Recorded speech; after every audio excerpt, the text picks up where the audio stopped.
네, 오늘 9월 1일 저희 하나님 주신 말씀은 사도행 20장 1절 16절 말씀입니다. 유두고를 살리심이라는 제목을 함께 은혜를 나누고자 합니다. 자, 지난주에 나눴던 말씀 제목이 뭐였었죠? 제목이? 잊어버리셨죠? 예. 예. 세상을 소동케 하는 복음이랍니다. 복음의 제목을 함께 은혜를 나눴었죠. 자, 바울이 에베소에서 사람의 손으로 만든 것은 신이 아니다 라고 이제 선포를 했어요. 왜냐하면 에베소에서 큰 소동이 일어납니다. 많은 사람들이 에베소, 아담이 여신을 향한 신앙이 흔들리기 시작했죠. 심지어 마술사들까지 자신의 마술책을 가져다가 자진해서 불살르는 그런 놀라운 일이 일어납니다. 그동안 이 아담이를 풍요를 가져다주는 신으로 섬겼던 한편으로 또 이 아담이 신을 통해서 많은 부를 축적했던 그들로서는 받아들일 수 없는 일이죠. 그래서 이 아담이 여신의 미니어처를 제작해가지고 팔아서 부를 축적했던 그들이 중심에 해가지고 에베소들 막 선동하죠. 그래서 이제 바울과 그를 따르는 사람들을 이제 위해하려고 합니다. 근데 그조차 하나님의 은혜로 큰 위해 없이 다 지나고 말죠. 참 우리가 이걸 볼 때 복음이 선포되는 곳에는 어디에나 소동이 일어나게 되어 있습니다. 우리가 세상에서 복음대로 살게 되면 우리가 이러한 갈등은 반드시 일어나게 마련인 것이죠. 그렇기 때문에 그러한 갈등을 두려워하며 타협하거나 뒤로 물러서야 될까요? 안 되죠. 그건 결코 옳지 않습니다. 그래서 우리가 더욱 담대한 믿음을 가지고 세상의 갈등에서 승리하는 우리 모두가 되기를 축복합니다. 아멘. 자, 이제 이 소유가 잠잠해지자 바울이 원래 계획대로 이제 마게도냐로 이제 건너가려고 하죠. 자, 이 마게도냐에는 특별히 빌립보, 또 데살로니가, 또 베레와 등등의 이제 교회가 세워져 있었습니다. 자, 이들 교회를 둘러본 바울이 이제 남부 아가야 지방으로 이제 내려가려고 하죠. 그것이 바로 2절부터 3절 상반절까지의 말씀입니다. 여기서 이제 헬라라는 말이죠. 헬라라는 말은 이 그리스의 남부의 아가야 지방을 가리킨 말이고요. 특별히 고린도 지역을 가리킵니다. 지도 한번 볼까요? 자, 여기 이제 위가 바로 마게도냐죠. 마게도냐고, 그 다음에 이제 밑에가 헬라 지방인데 바로 그것이 이제 아가야 지방이라 하기도 하고요. 그곳에 바로 이제 우리가 알다시피 고린도 지역이 바로 이제 그곳에 있습니다. 자, 근데 바울이 고린도에서 석 달 동안을 머무르게 돼요. 근데 자, 바울은 속히 예루살렘에 올라갔다가 로마로 가려고 하는 계획이 있었잖아요. 목표가 있었음에도 불구하고 자, 고린도에서 석 달 동안 머무는 이유가 무엇일까요? 오늘 본문에서 그것을 말씀하고 있지 않습니다만 이제 우리가 고린도서를 통해서 살펴볼 수 있습니다. 자, 바울 사도는 에베소에 머무르는 동안에도 서신과 인편을 통해서 고린도 교회 성도들과 소통을 했었어요. 그러면서 이제 그 고린도 교회가 안고 있는 문제들에 대해서 해결책을 제시해주고는 했었습니다. 바울사가 고린도 지역에 머무르던 기간이 얼마나 있었을까요? 1년 6개월 동안 있었어요. 1년 6개월 동안 머무르면서 복음을 전하고 또 쟤네를 가르쳐서 교회를 세웠으니 그 교회와 성도들에 대한 이 바울사의 애정은 정말 남다르실 거예요. 근데 당시 고린도 교회는 많은 문제를 안고 있었던 교회입니다. 교회가 바울파다, 아볼로파다, 나는 개바파다, 나는 예식파다 하면서 4분의 5로 되어 있었어요. 자, 고린도서 1장 21절 말씀입니다. 자, 12절 시작. 네가 이것을 말하거니와 너희가 각각 이르되 나는 바울에게, 나는 아볼로에게, 나는 케바에게, 나는 그리스도에게 속한 자라 나는 것이니. 네, 교회가 주님의 중심으로 하나가 되어야 되는데 서로 분열되어서 이제 다툼이 일어난 것이죠. 또 교회 안에 세상도 하지 않는 음행 일삼는 일이 일어났어요. 또 성도들 간의 문제를 세상 법정으로 가지고 소송을 일으키기도 했었습니다. 또 서로 자신이 받은 은사가 최고라고 여기면서 다른 사람이 받은 그 은사를 깎아내는 이런 일까지 서슴지 않았어요. 또 거짓 선생이 나타나가지고 성도들의 신앙을 뿌리치는 그런 일도 일어났습니다. 자, 이걸 보면 이 고린도 교회가 온갖 문제는 다 가지고 있었던 교회였구나 하는 것을 이제 알 수가 있죠. 자, 그런데 이러한 소식을 접한 바울 선생님은 어땠을까요? 바울 선생님 마음이 얼마나 바뀌었습니까? 자신이 온 마음과 힘을 다해서 말씀을 가르쳐 세운 교회가 이렇게까지 온갖 문제에 휩싸였던 소식은 참으로 바울을 힘들게 했을 것입니다. 그래서 바울 선생님이 이를 해결하기 위해서 이제 고린도 전서를 써서 보내게 돼요. 이 서신을 읽고 성도들이 변화되기를 간절히 소망하는 마음으로 이 서신을 이제 썼을 것입니다. 그런데 안타깝게도 바울의 서신을 직접 고린도 교회에 전하고 온 디모데를 통해서 교회에 대한 안타까운 소식을 접하게 됩니다. 바울의 서신을 접한 고린도 교회 성도들이 회개는커녕 오히려 바울 사도에 대해서 부정적인 관점을 가진 거예요. 심지어 바울의 사도성에 대해서 의심하고 적대적인 분위기, 그런 분위기가 이제 조성되었다는 소식을 안고 왔습니다. 참 이런 소식을 접했을 때 바울은 어떤 마음이 들었을까요? 더욱더 가슴이 아팠겠죠. 자신이 영적으로 낳은 자식들이 자신들을 낳은 영적 아들을 부정한 격이잖아요. 그렇지 않습니까? 이보다 더 가슴 아픈 일이 어디 있겠어요? 이게 바울은 고린도 교회 성도들을 자신의 영적 자녀로 여겼었습니다. 고린도서 4장 14절 15절이죠. 시작. 내가 너희를 부끄럽게 하려고 이것을 쓰는 것이 아니라 오직 너희를 내 사랑하는 자녀같이 권하게 하는 것이라. 그리스도 안에서 1만 스승이 있으되 아버지는 많지 아니하니 그리스도 예수 안에서 내가 복음으로써 너희를 낳았습니다. 네. 바울 사도는 지금 뭐라고 표현합니까? 내가 너희 영적인 아버지다. 내가 너희를 낳았다. 영적으로. 그렇게 지금 말하고 있잖아요. 그러면 우리가 고린도 교회는 어떻게 해야 돼요? 정말 아버지를 섬기듯이 그렇게 바울 사도를 섬겨야 되는데 오히려 교회가 바울의 사도성을 부정하고 적대적으로 대한다는 소식을 들었을 때 아마도 정말 하늘이 무너진 것 같은 그런 충격을 받았을 것입니다. 자, 그렇다면 이 소식을 전해들은 바울 사도는 그러면 어떻게 반응했을까요? 어떻게? 만약에 우리 같으면, 저 같으면 이 배신감에 부들부들 막 떨다가 뭐 분노를 하면서 아마 관계를 아마 끊어버렸을지도 몰라요. 너희들 같이 배은망덕한 사람들하고 내가 다시는 상종 하나 봐라. 아마 이러면서 분노를 했을 거예요. 그런데 바울사는 결코 그렇게 감정에 휩쓸리지 않았습니다. 도리어 자신을 향한 오해를 불식시키고 관계를 회복하고자 적극 힘을 썼어요. 이렇게 한 것은 바로 이 고린도 교회를 향한 주님의 마음을 알기 때문에 그런 것이죠. 주님은 어떤 분이십니까? 교회의 머리시잖아요. 교회는 주님의 몸이잖아요. 고린도서 1장 18절 말씀입니다. 시작. 그는 몸이 교회의 머리시라. 그가 근본이시요 죽은 자들 가운데서 먼저 나신 이시니 이는 친히 만물의 으뜸이 되려 하시니. 주님은 몸된 교회의 머리가 되시죠. 뗄래 뗄 수 없는 그런 관계입니다. 그렇기 때문에 주님의 몸인 교회가 온전하지 못할 때 멀리 계신 주님의 마음이 얼마나 아프시겠어요? 얼마나 힘드시겠습니까? 그래서 바울은 귀시한 마음보다는 주님이 얼마나 아파하실까 그 마음을 가지고 이 고린도 교회를 회복하기를 원했던 것이죠. 그래서 자신이 직접 고린도 교회를 방문하게 됩니다. 자, 고린도서 2장 1절을 보니까요. 내가 다시는 너희에게 근심 중에 나아가지 아니하기로 스스로 결심하였노니 라고 말씀하고 있어요. 그러니까 이 고린도후서를 보내기 전에 한번 갔다 왔던 것이죠. 방문했던 것이죠. 그런데 근심 중에 한 방문이라고 이제 그렇게 소회를 밝힙니다. 그러니까 교회가 온전히 세워지지 못하고 온갖 물정을 다 들여오고 있으니까 그 아픈 가슴을 안고 그런 교회를 이제 방문했던 것이죠. 그래서 근심 중에 한 방문이다 라고 이제 말한 것이죠. 근데 바울사가 갔으면 해결이 돼야 되는데 그래도 해결되지 않는 거예요. 그래서 다시 또 서신을 써가지고 디도 편에 이제 고린도 교회로 보냅니다. 그리고는 바울은 이제 에베소를 떠나서 디도와 만나기로 약속한 드로아라는 이제 항구로 향해요. 그런데 이 드로아에서 디도를 만나지 못합니다. 거기 또 상심을 해요. 그래서 또 그것을 떠나서 마게도냐로 건너갑니다. 그게 이제 고린도후서 2장 13절에 바로 이제 그 내용이 나와 있죠. 그런데 마게도를 건너간 이 바울이 노심초사 디도의 소식을 기다리던 중에 마침내 고린도에서 온 디도를 만나게 됩니다.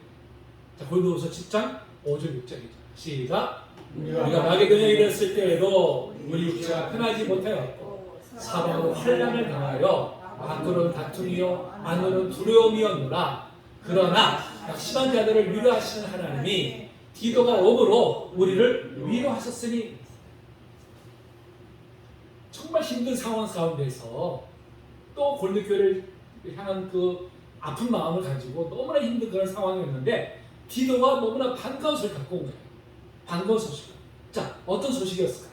고린도서 10장 10절입니다. 시작. 그가 온 것뿐 아니요 오직 그가 너희에게서 받은 그 위로로 위로하고 너희의 사모함과 애통함과 나를 위하여 열심히 있는 것을 우리에게 보고함으로 나를 더욱 기쁘게 하였느니라. 아멘.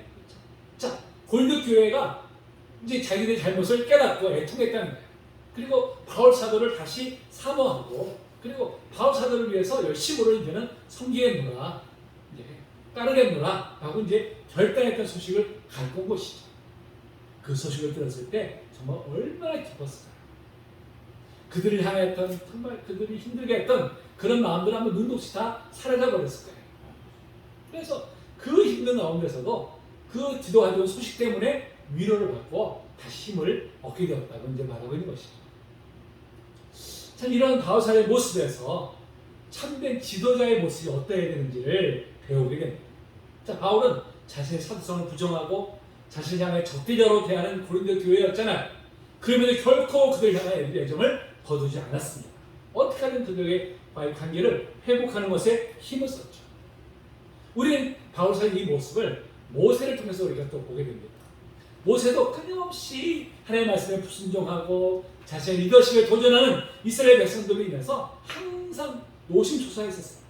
그럼에도 그들을 향한 애정 결코 거두지 않았습니다. 이스라엘 우상 숭배로 인해서 하나님께서 진노하셨을 때도 어떻게 했어요? 차라리 매를 생명체에서 지우시더라도 저들을 구원하여 주시옵소서, 용서해 달라고 이제 그는 간구했습니다. 자신을 대적하는 무리들이지만 그러면 그들을 위해서 자신의 생명까지 기꺼이 내어놓는 바로 이 모세와 바울의 모습, 정말 진정한 리더의 모습이 어때야 되는지 우리에게 몸소 보여주고 있는 것이죠. 오늘날 참 이 시대가 참된 리더를 찾아보기가 어려운 시대라고 합니다. 자신의 명예와 이익을 위해서 다른 사람들을 희생시키는 리더는 많이 있지만 정작 다른 사람들을 위해서 기꺼이 자신을 희생하는 참된 리더를 찾아보기가 어려운 시대죠. 그런 면에서 정말 다른 사람들을 위해서 자신을 기꺼이 희생하는 지도의 모습은 우리에게 큰 감동을 줍니다.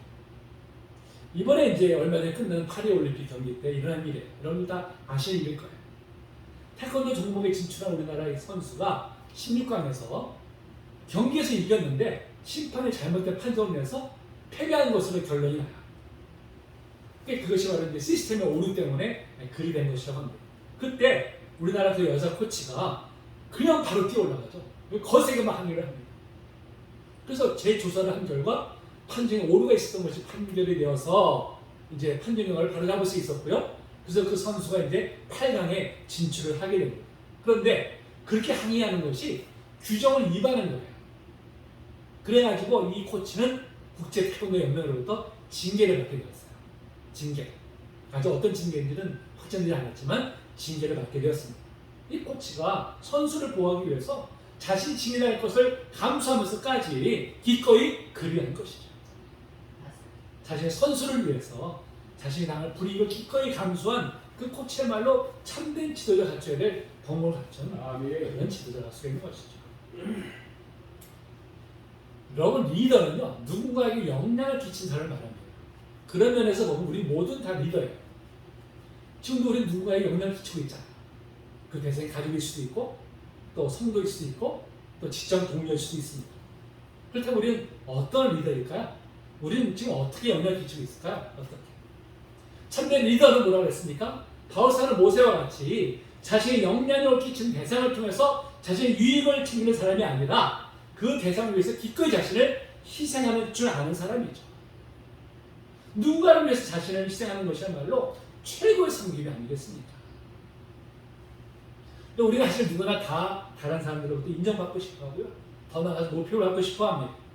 어디 가서나 최고가 되고 싶고, 다른 사람부터 존경받고 싶고, 또 성의를 받고 싶어 합니다. 이는 누구나 가지고 있는 다 욕구예요.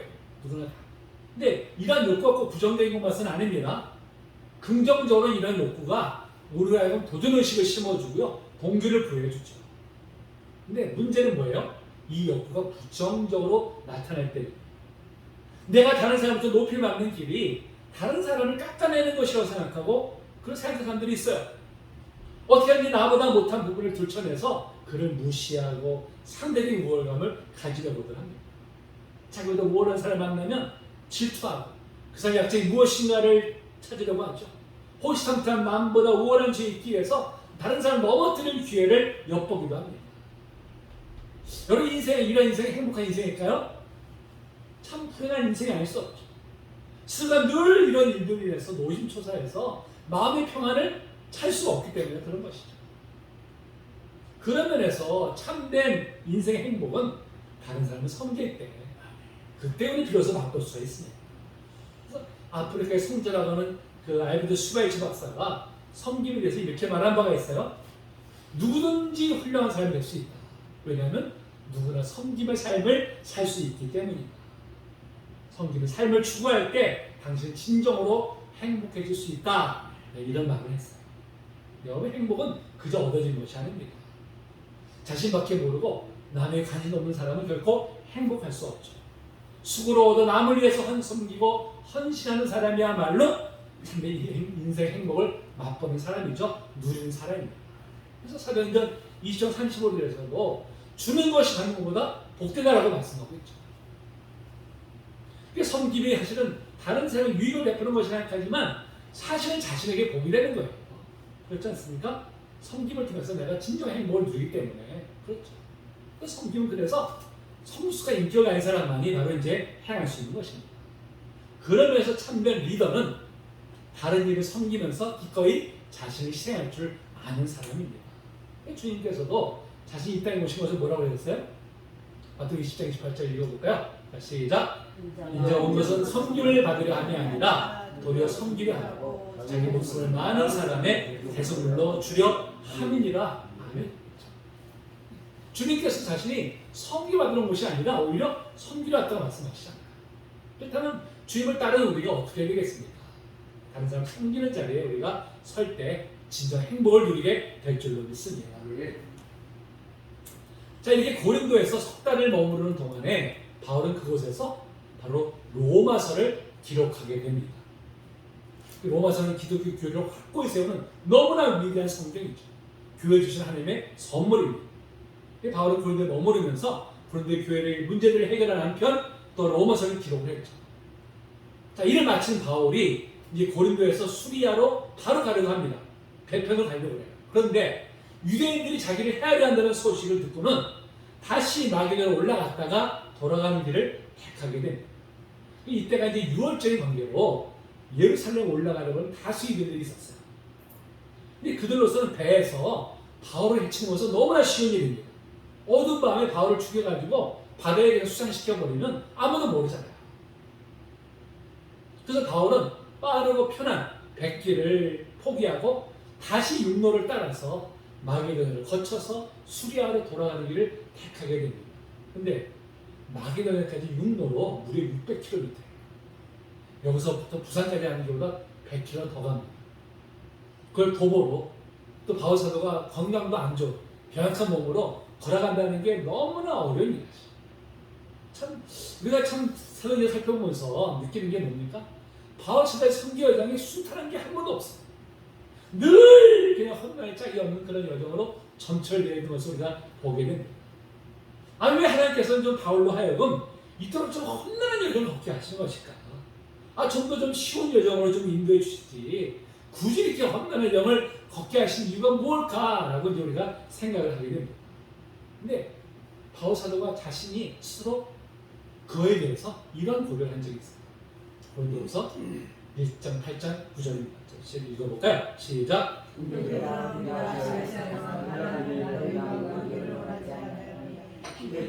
심한 고난을 당하여 살 소망까지 끊어지고 우리는 우리 자신이 사형 선고를 받는 줄 알았으니 이는 우리로 자기를 의지하지 말고 오직 죽은 자를 잘 살리시는 하나님만 의지하게 하시리라. 왜 이런 힘든 일을 걸어 계신다고요? 주님만 의지하게 하기 위해서. 여러분 우리 인생길에서 주님이 나와 함께 동행하심을 깨달을 때가 언제일까요? 하나님을 다 잘 돼서 형통이 지속될 때일까요? 아니면 내 뜻대로 안 돼서 낙심하고 방황한 때일까요? 후자일 때 주님 나와 함께 하심을 더욱 깊이 깨닫고 우리는 그런 과정을 통해서 나의 약함을 알고 주님을 더욱더 우리가 의지하게 됩니다. 주님을 바울로 하여금 더욱 주님을 의지하며 그래서 앞으로 닥치는 큰 고난을 이겨낼 역량을 주시기 위해서 이렇게 험난한 여정을 걷게 하신 것입니다. 여러분 인생길에도 참으로 험난한 여정을 걸어갈 때가 종종 있잖아요. 그때 우리는 때로는 하나님을 원망하기도 하고 큰 낙심에 빠지기도 합니다. 그러나 그러한 길을 걷게 하신 이유가 분명히 있음을 우리가 알아야 돼요. 그런 과정을 통해서 우리 안에 있는 영적인 불순물을 제거하시고 더욱더 주님을 의지하는 사람을 빚기 위해서 그러한 길로 우리를 인도하시는 것입니다. 주님은 그런 과정을 통해서 우리로 하여금 주님을 함께 하시고 깨닫게 하시고 또 그런 과정을 통해서 우리에게 힘을 주세요. 더 큰 고난을 이겨낼 수 있는 그런 사람으로 우리를 빚어가실 줄로 믿습니다. 아멘. 그런 과정이 있을 때 더욱더 주님을 의지하는 저런 되시기를 축복합니다. 아멘. 자, 이윽고 이제 드로아에 이르는 바울 일행이 그곳에서 일주일간을 머무르게 됐죠. 그리고 이제 주일을 맞이하게 돼서 그곳에 성도들과 함께 이제 말씀을 배우는 시간을 갖게 됩니다. 그것이 오늘 이제 7절 말씀이죠. 자, 그런데 그 주간의 첫날이라고 표현하고 있죠. 그 주간의 첫날. 그 오늘날 주일을 가르칩니다. 자, 유대인들은 토요일을 안식일로 여겼잖아요. 그런데 그리스도인들은 이제 주님이 부활하신 일요일을 주일로 지키게 되었습니다. 그런데 지금은 우리가 주일은 다 쉬는 날이잖아요. 믿지 않는 사람은 다 쉬는 날이지만 당시에는 일주일에 하루 휴식을 갖는 관행이 없었어요. 그런 제도 자체가 없었습니다. 또한 당시의 교회들 대부분이 사실은 노예들로 구성되어 있었어요. 노예들. 그렇기 때문에 주일인데도 낮에는 초록 일하고요. 밤에 이제 저녁 때 모여있는 것이죠. 여러분 하루 종일 일했으니까 얼마나 피곤했겠어요. 그냥 어서 좀 쉬고 싶은 마음일 텐데도 그 성도는 말씀을 사모해서 피곤한 몸을 이끌고 이제 저녁에 몰려온 것이죠. 특별히 이제 내일이면 바울사가 떠난다는 소식을 들었기 때문에 더욱 아마 그랬을 것입니다. 바울사로서도 피곤한 마음 몸을 이끌고 말씀을 사모해서 몰려든 성도들의 모습을 보면서 정말 하나라도 더 전하기 위해서 밤 늦은 시간까지 말씀을 가르치는 일을 이제 계속하죠. 여러분 이 광경이 얼마나 아름다운 광경입니까? 아멘. 말씀을 사모해서 피곤한 몸을 이끌고 한 거에 달려와서 말씀 하나라도 놓칠까 귀 기울이는 그 성도들의 모습, 그리고 그들에게 정말 하나님의 말씀 하나라도 가르치기 위해서 열정을 불타는 사도, 이 함께 어우러져 있는 이 모습은 정말 우리에게 깊은 감동을 줍니다. 제가 계속 말씀드렸지만 제가 필리핀에 가서 말씀을 가르칠 때마다 정말 제가 깊은 감동을 받게 돼요. 말씀을 배우기 위해서 심지어 20시간 이상을 이제 차 타고 온 성도도 있고요. 비행기를 편으로 오는 성도도 있어요. 그들이 사실 가는 사람들입니다. 비행기 이 비용을 마련하기 위해서는요, 엄청나게 일을 해야 돼요. 그리고 그 말씀을 배우기 위해서 그 주간을 쉬어야 됩니다. 소득이 감소되는 거죠. 그럼에도 그 멀리서도 몰려옵니다. 말씀을 배우는 자세가 어떻겠어요? 정말 진지하죠. 사실 통역을 통해 전달하기 때문에 좀 이해하기가 어려운 부분도 사실 많을 텐데도 이 말씀을 배우는 그들의 모습 정말 진지. 그래서 참 도전을 받습니다. 근데 우리도 사실 과거에 그렇게 말씀을 뜨겁게 삼아하는 시절이 있었어요. 예전에 그 어느 교회에서 말씀 상회가 열린다고 하면요, 온 동네 기독 교인들이 다 몰려와요. 빈자리 찾아보기 어려울 정도였었어요. 그만큼 말씀을 삼아하는 열기가 뜨거웠었던 것이죠. 그런데 언제가부터 그런 열기가 사라져버리고 지금 그런 사모함이 싸늘하게 식어져 버린 것 같아서 정말 참 안타깝습니다. 정말 다시 이 땅 위에, 이 땅의 교회가 말씀 삼는 열기가 다시금 뜨거워지고 회복되기를 우리 힘써 기도해야 될 줄 믿습니다. 아멘. 이렇게 좁은 공간에 많은 사람들이 몰려가지고 밤늦은 시간까지 말씀을 듣다 보니까 방 안 공기가 어떻게 했어요? 탁해졌죠. 등불도 잘 켰으니까 굉장히 탁해졌습니다. 그래서 유도가라는 청년이 좀 시원한 곳이 어디 있을까 들고거리다가 보니까 다른 한번 창문이 있는 거예요. 거기 가면 그 밖에 공기를 좀 쐴 수 있잖아요. 그래서 걸터 앉아가지고 이 말씀을 듣던 중에 너무 피곤하니까 꾸벅꾸벅 졸다가 그만 거기서 떨어져 3층에서 떨어져서 죽는 비극적인 사건이 일어나게 됩니다. 그것이 오늘 이제 8절 9절 말씀이죠. 얼마나 비극적인 일입니까? 다른 시간도 아니고 하나님의 말씀을 배우는 중에 이런 일이 일어났으니까 얼마나 이게 안타까운 일이에요. 자칫 이로 인해서 교회 전체가 시험에 들 수 있는 그런 상황입니다. 말씀을 전하던 바울의 입장에서도 얼마나 당황했겠어요. 얼마나 당황스럽겠습니까? 사람들이 막 당황하는 중에 급히 뛰어내려가 일으켜 봤지만 유두고는 이미 숨이 끊어진 상태였어요. 땅바닥 떨어진 유두고의 몸이 이미 이제 즉사해버린 거죠. 시체로 변해버렸던 것이죠. 바울이 이제 유두고에 뛰어갑니다. 급히 내려가지고 시체 위에 엎드려가지고 그를 가슴에 안고 기도합니다. 기도한 후에 놀라운 말을 하죠. 어떤 말을 했어요? 10절에 보니까 떠들지 마라. 생명이 그에게 있다. 아멘. 이 말씀을 생명이 그에게 있다는 말을 유도고가 죽지 않은 것이다 라고 해석하는 분도 있어요. 근데 그거는 잘못된 해석이죠. 왜? 9절에서 이미 죽었다고 선포하기 때문에 그렇습니다. 생명이 그에게 있다는 말은 하나님께서 그의 생명을 다시 살리신다는 의미죠. 그러자마자 그 말대로 3층에서 떨어져 분명히 죽었던 유도고가 다시 살아나게 됩니다. 아멘. 심지어 말씀하잖아요. 사람들이 살아난 청년을 데려가서 저자의 위로를 받았더라. 아멘. 성경은 죽었다가 다시 살아난 사건을 여러 곳에 기록하고 있죠. 사렙 가브의 아들이 죽었지만 엘리야 선지자를 통해서 다시 살아납니다. 수렴전의 아들도 죽었지만 엘리야 선지자를 통해서 다시 살아나죠. 주님께서 나인성의 과부의 아들이 죽었지만 다시 일으켜 세우십니다. 주님 사흘이 지나서 이제 시체가 부패해진 나사로를 다시 살리십니다. 베드로는 욥바의 다윗이라고 하는 여제자를 죽음에서 다시 일으켜 세우죠. 바울도 지금 죽었던 유도를 다시 살려냅니다. 누가 한 일이에요? 하나님께서 하신 일이죠. 아멘. 죽은 사람의 생명을 찾는 사건은 정말 경이로운 사건이잖아요. 하나님이 행하신 일이죠. 우리 이렇게 분명히 죽었지만 하나님의 권능으로 다시 살아난 사람들을 보면서 장차 우리도 부활의 영광에 참여할 소망을 갖게 됩니다. 자, 그런데 분명한 것은 이렇게 죽음에서 다시 살아난 사람들도 유한한 육체를 가졌기 때문에 언젠간 다시 죽음을 맞이한다는 사실이죠. 그렇지 않습니까? 지금은 살아났지만 언젠가 그들 다 죽었을 거예요. 지금까지 살인 사람 없습니다. 자, 그런 면에서 잠시 죽음을 다시 살아났으나 언젠가는 죽음을 맞이한다면 잠시 살아나는 것은 어떤 의미가 있는 것일까요? 과연 죽음은 잠시 유보되었을 뿐이지 완전히 죽음에서 벗어난 것은 아니잖아요. 그렇다면 그렇게 큰 의미가 있는 것 같지 일을 같지 않다면 주님께서 그를 굳이 다시 살리신 이유가 있었을까요? 다시? 근데 주님께서 행하신 일은 그 어떤 것도 의미 없는 일이 없잖아요. 그렇지 않습니까? 자, 여기서 큰 우리가 중요한 의미를 우리가 주고 있습니다. 자, 유두고가 죽었다가 다시 살아나서 얻게 된 생명은 단지 육체적 소생이 아닙니다. 육체가 부활한 것이 아닙니다. 이제 그의 생명은 단지 육체적 생명이 아니라 주님의 생명이 그에게 임한 정말 이제는 특별한 생명인 것이죠. 그렇다면 유두고가 주님의 은혜로 다시 생명을 얻었을 즈인데 예전의 삶으로 돌아갈 수 있었을까요? 결국 그렇게 안 되죠. 이제 자신의 생명은 자신의 것이 아니라 주님의 것을 믿기 때문에 이제는 주님 뜻대로 살기로 결단했을 것이고 또 실제로 그 살기로 온 힘을 다했을 것입니다.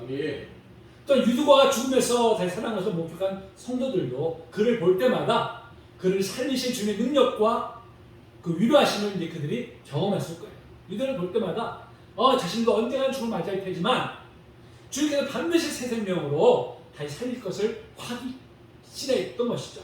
그래서 그들은 이제 위로를 받았을 것입니다. 거기에 의미가 있는 것이죠. 여러분, 우리도 이제 과거에 나는 죽고 주님의 생명으로 거듭난 사람들입니다. 믿으십니까? 자, 갈라디아서 2장 20절 상반절입니다. 시작. 내가 주가 시작 못 박혔나니 그러니 이제는 내가 사는 것이 아니요 오직 내 안에 그리스도께서 사시는 것이라. 그렇죠? 이제 나는 죽고 예수의 생명을 살아난 거예요. 그때 이제 나의 생명은 나의 것입니까? 아니죠. 새 생명을 주신 주님의 것입니다. 주님의 것이기 때문에 내 뜻대로 내 마음대로 살아서는 안 되죠. 어떻게 살아야 마땅합니까? 주님 뜻대로 살아야 되죠. 자, 그것을 2장 20절 하반절에 이렇게 말씀하고 있죠. 자, 시작. 이제 내가 육체 가운데 사는 것은 나를 사랑하사 나를 위하여 자기 자신을 버리신 하나님의 아들을 믿는 믿음 안에서 사는 것이다. 이제는 새 생명을 주신 주님의 뜻대로 우리가 이제 살아가야겠죠. 그것이 너무나 마땅한 것입니다. 그 나는 죽고 주님이 주신 새 생명으로 살아갈 수 있는 사람은요, 결코 과거처럼 욕망에 이끌린 삶을 살 수가 없습니다. 주님이 새 생명 주신 뜻을 깨닫고 그 뜻을 기르기 위해서 온 힘을 기울여야 마땅한 것이죠. 여러분, 누군가가 나에게 정말 큰 선물을 줬다면 일단 그 선물을 준 뜻대로 사용해야 마땅하지 않습니까? 그렇잖아요? 그렇듯이 우리에게 주님의 생명을 부어주신 것에는 그 크신 뜻이 있습니다. 이때는 우리 마땅히 그 뜻을 이룬 일에 우리의 생명을 드려야 하는 것이죠. 그 뜻이 무엇일까요? 그 뜻이, 우리의 생명을 줄 뜻이 무엇입니까? 거룩입니다. 거룩한 삶을 살아가는 것이고요. 또 사랑을 세상으로 흘려보내는 일이고요. 그리고 겸손히 주님과 동행하는 것입니다. 그것이 바로 새 생명을 주신 주님의 뜻입니다.